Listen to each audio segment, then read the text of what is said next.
सवाल सिर्फ भारत का नहीं है, वैश्विक रूप से हम इस मत के हैं कि गैर कानूनी तरीके से जो लोग दूसरे देशों में होते हैं उनको वहां रहने का कोई कानूनी अधिकार तो है नहीं।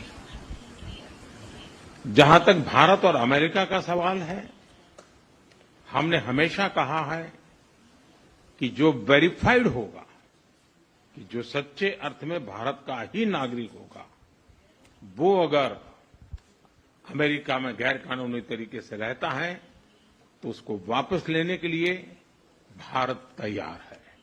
लेकिन बात हमारे लिए वहां से रुकती नहीं है। ये सामान्य परिवारों के बच्चे होते हैं, उनको बड़े बड़े सपने दिखाए जाते हैं और उनको ज्यादातर ऐसे होते हैं उनको गुमराह करके लाया जाता है। और इसलिए ये ह्यूमन ट्रैफिकिंग में जुड़े हुए पूरे इकोसिस्टम पर हमने वार करना चाहिए। और अमेरिका और भारत मिल करके हमारी कोशिश है और हमारी कोशिश रहनी चाहिए कि इस प्रकार की पूरी इकोसिस्टम को हमें जड़ मूल से नष्ट करना चाहिए ताकि ह्यूमन ट्रैफिकिंग बंद हो और गरीब लोगों को जो अपनी धन दौलत बेच करके ऐसे बड़े बड़े सपने दिखा करके उनको अंधेरे में रख करके ले जाया जाए, उनके साथ भी अन्याय है। और इसलिए हमारी बड़ी लड़ाई उस पूरे इकोसिस्टम के खिलाफ है और मुझे विश्वास है कि राष्ट्रपति ट्रंप भी इस इकोसिस्टम को खत्म करने में भारत का पूरा सहयोग करेंगे।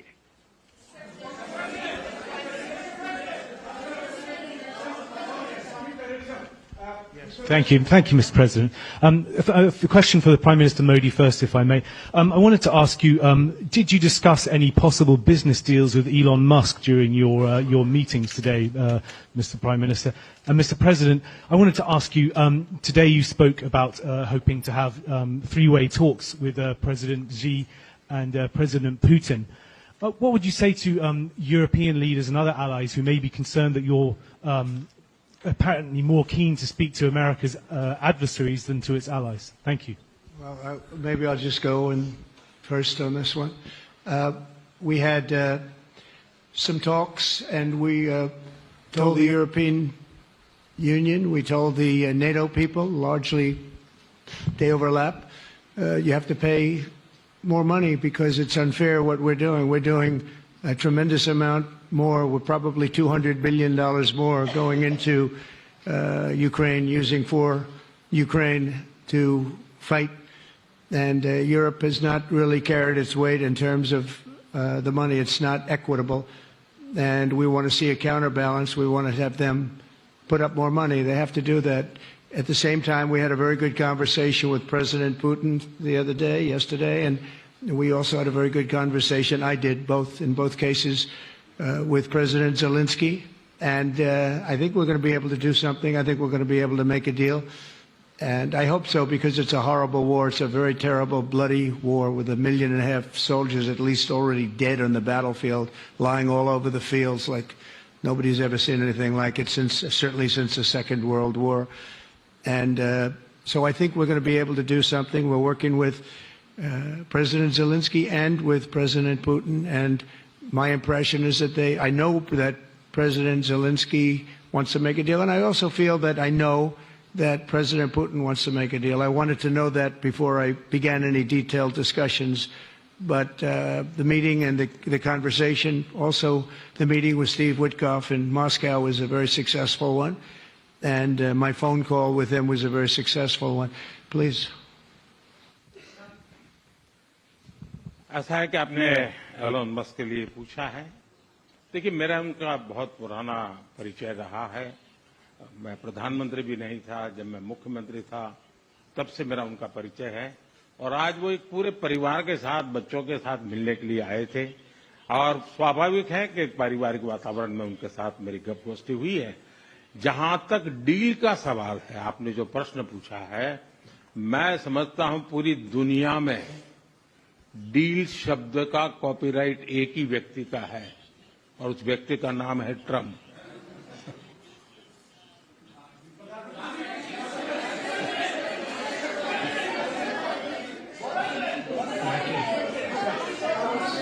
That was very nice. Yeah, go ahead, please. Thank you, Mr. President.